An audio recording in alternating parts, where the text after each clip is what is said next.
Bonjour et bienvenue dans cet exercice qui va nous permettre de créer sur base de courbes un superbe chien lampe ou dog lamp comme on a envie de l'appeler.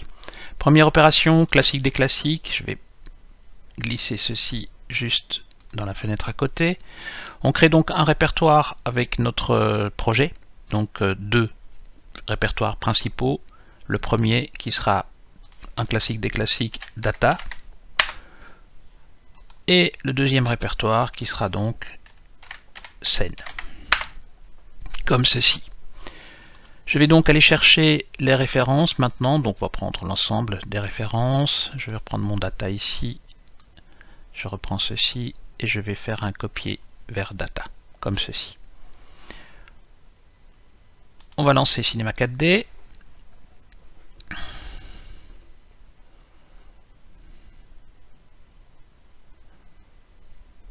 Et en toute chose, ce que je vais faire, c'est que je vais légèrement modifier mon interface. Alors je vais modifier l'interface, pourquoi? Pour avoir l'image sous les yeux, pour pas devoir passer à une autre fenêtre. Et comme ça, je vous montre un truc et astuce aussi, pour intégrer temporairement une image dans votre interface, si je puis dire. On va cliquer ici sur Render to Picture Viewer, qui est en fait le calcul des images. On va évidemment pas l'utiliser maintenant, mais on va l'utiliser comme support. Je vais simplifier la chose, le toggle details je l'enlève, et je vais également réduire ici la taille à 25. On peut réduire la taille, et ce que je vais faire, je vais prendre donc mon image de mon chien et copier la chose juste ici. Je passe mon curseur sur les trois petits traits, je clique gauche que je maintiens, et je peux aller déposer les choses sur TX, et vous voyez qu'automatiquement il a détecté que je devais placer les choses de cette manière-là, c'est-à-dire qu'il l'a bien mis au bon endroit. On pourrait sauvegarder l'interface, je ne vais pas le faire, mais je vous montre quand même. Window, Customization, Save Layout As, si je voulais garder les choses. Attention juste que je m'en sers comme support, mais si vous faites du calcul d'image, tout le calcul d'image se fera là. Donc il faudra de toute manière à terme détacher la chose pour justement avoir une plus grande liberté. Je vais faire File et je vais faire Save Project As. On va l'appeler Doglamp.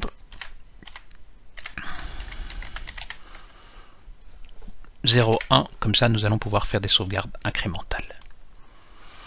Voilà qui est fait. Je vais pour mon travail passer dans une autre vue, une vue de front, et je vais donc aller chercher mon premier élément puisque la construction que nous allons faire sera basée principalement sur des courbes.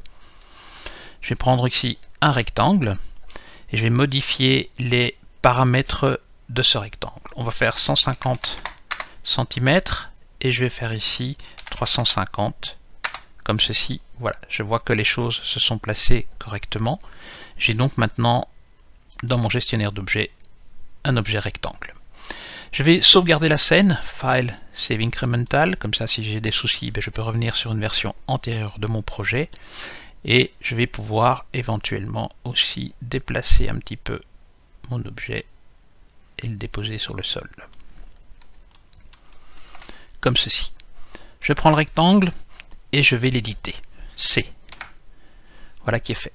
Je vais passer en mode point avec Rectangular Selection, le mode point, sélectionner ces deux points là, faire un clic droit et lui demander de chanfreiner mon objet. Je vais le faire jusqu'au bout, comme ceci. Donc ça fait un arrondi. Je reprends mon Rectangular Selection. Je vais faire également la partie du dessous.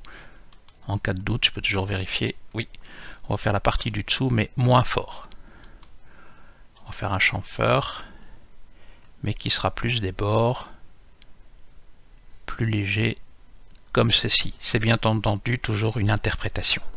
Je me rends compte que la partie haute est plus petite que la partie basse, donc ce qu'on va faire, c'est qu'on va faire une mise à l'échelle.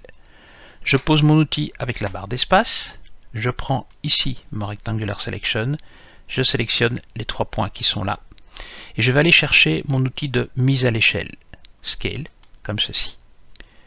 Je clique, et ce que je vais faire, je vais réduire la taille du dessus, comme ceci. Voilà. File, Save Incremental, comme ça, s'il y a une nécessité de modifier des choses, eh bien, je peux revenir éventuellement à des versions antérieures. Je vais revenir ici en mode objet ou modèle. Voilà, et j'ai donc déjà ma première patte, si je puis dire. Je vais donc donner à cette patte du relief. Pour cela, je vais aller chercher ici dans les outils, pas Cloner, mais dans l'outil Subdivision Surface, je vais aller chercher un extrude. Je vais revenir d'abord ici en mode objet. Donc l'extrude, les objets qui sont de couleur verte dans ces 4D se placent toujours en tant que parents. Raccourci clavier, quand on veut les placer automatiquement, c'est la touche Alt. Donc je vais appuyer sur Alt, que je maintiens, et je vais aller chercher quelque chose qui s'appelle extrude. Et vous voyez qu'est-ce qu'il a fait? Il a donc bien placé extrude en tant qu'enfant, plus exactement en tant que parent, et rectangle en tant qu'enfant. J'aimerais bien avoir une meilleure notion des subdivisions et autres, donc pour cela je vais changer mon display et passer de Goro Shading à Goro Shading et Lines, comme ceci. Je me rends compte d'une chose, c'est que c'est un petit peu trop épais. Du coup, ce que je vais faire, j'ai donc mon extrude qui est sélectionné, et je vais dans la partie Offset réduire la chose à 40. Ce que j'aimerais également, c'est que j'aimerais que les bords de mon objet soient justement un peu plus arrondis. Alors les bords, dans ce cas-ci, est pour une extrusion ce qu'on appelle les caps. Voilà qui est fait. Et donc ici, qu'est-ce que je vais faire? Je vais donc jouer sur la size de quelque chose d'arrondi. Je peux avoir du solide, du step ou du spline. Je vais le faire simplement en arrondi. Je vais donc rajouter au fur et à mesure. Alors là, je vais pas y arriver. Je vais plutôt prendre, voilà, et on va dire 6 cm. Vous voyez que l'arrondi s'est fait des deux côtés puisque les caps sont liés, start et end, tout est bon par rapport à ceci. Je peux faire un double clic et renommer la chose en patte. Ce qui est important, c'est qu'on va utiliser un outil de symétrie. L'outil de symétrie va nous permettre de faire quoi? Eh bien, comme vous vous en doutez, de faire des symétries, des copies symétriques.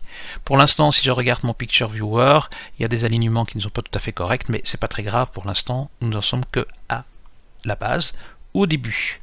Du coup, eh bien, ce que je vais faire, je vais me mettre en vue de top, et je vais prendre mon outil de déplacement, et je vais déplacer mon objet. Alors je peux faire dans un sens ou dans l'autre, peut-être que je vais le faire ici plutôt. 1, 2, 3, 4, je vais le mettre là, 5, 6, voilà. Comme ceci, et je vais le reprendre qu'il soit un peu plus aligné, comme cela. Voilà. Très bien. J'ai donc ici déjà quelque chose d'intéressant, et je vais donc aller chercher mon outil de symétrie. Je clique, c'est également un outil vert, donc avec la touche Alt, je peux le placer en tant que parent. Je vais le faire séparément ici, je prends l'ensemble des éléments. Voilà qui est fait. Par défaut, il m'a fait la copie, et donc qu'est-ce que je vais retrouver dans cet outil, qui est donc la symétrie? La possibilité de bien montrer le plane, donc ce qui est intéressant, c'est ça que je voulais exactement par rapport à cela. Et donc maintenant, je pourrais éventuellement faire une autre symétrie dans l'autre sens. On va tester la chose, je reprends ici symétrie, et je vais aller chercher la chose là, voilà.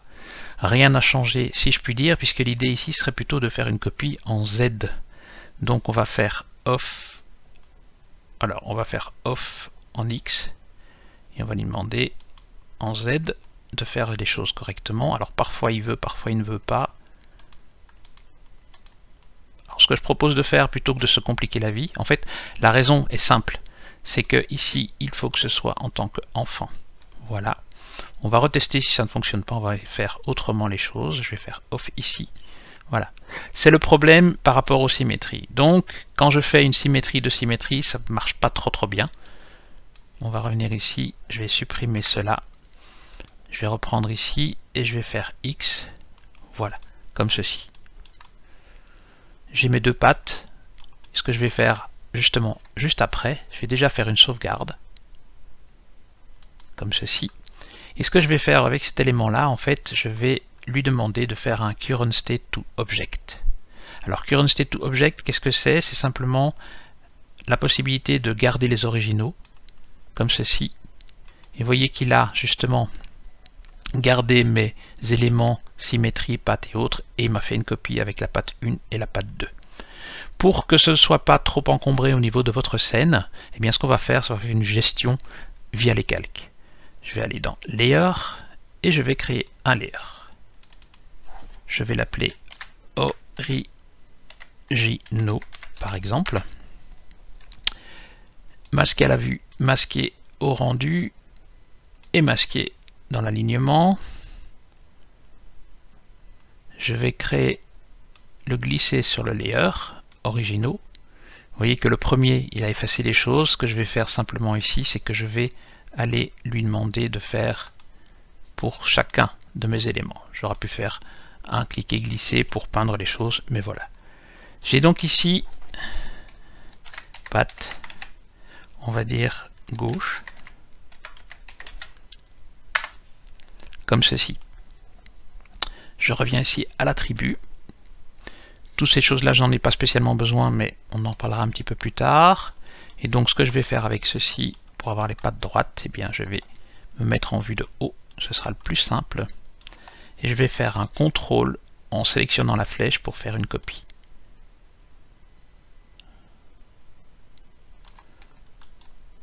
Voilà.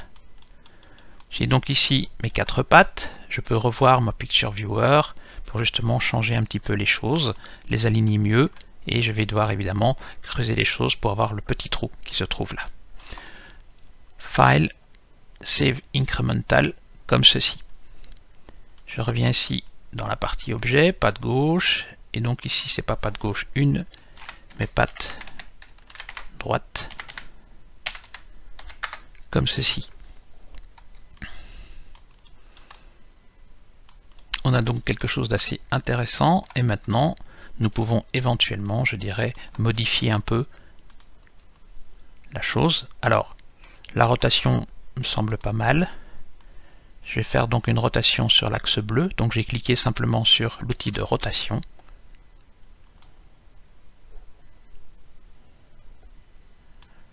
Alors, je vais vérifier au niveau de mon objet la rotation, sa valeur de rotation si je puis dire. Voilà, dans les coordonnées, 15 degrés, on va faire 15 degrés, voilà. Comme ça, on a quelque chose d'intéressant. Et sur celle-ci, ce que je vais faire un peu moins fort. Je vais faire 13 degrés de rotation, peut-être encore moins, 10 degrés de rotation. Comme ceci, pour avoir quelque chose qui soit un petit peu moins symétrique. Si vous voulez connaître la suite de ce tutoriel, eh bien, je vous invite fortement à vous inscrire à la formation Initiation C4D chez Video Design.